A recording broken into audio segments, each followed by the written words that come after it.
Ketua Menteri Melaka, Datuk Seri Abdul Rauf Yusof mempertahankan keputusan kerajaan negeri meneruskan penganjuran Rumah Terbuka Aidilfitri Melaka walaupun ada pihak mendakwa program itu sebagai gula-gula awal menjelang pilihan raya negeri Melaka yang dijangkakan tahun ini.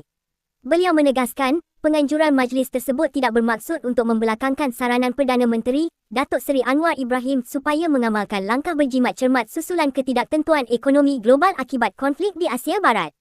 Menurutnya, keputusan mengadakan rumah terbuka itu telah dibuat lebih awal sebelum saranan tersebut dikeluarkan. Abdul Rauf berkata, keputusan tersebut turut melibatkan penyediaan bajet lebih awal, justru program berkenaan tetap diteruskan. Mengulas dakwaan sesetengah pihak yang menyifatkan majlis itu sebagai gula-gula politik menjelang PRN, Abdul Rauf berkata, beliau tidak mengambil serius tanggapan tersebut. Anwar sebelum ini memutuskan semua kementerian, agensi serta syarikat berkaitan kerajaan tidak akan menganjurkan majlis rumah terbuka sempena Aidilfitri tahun ini sebagai langkah berjimat cermat.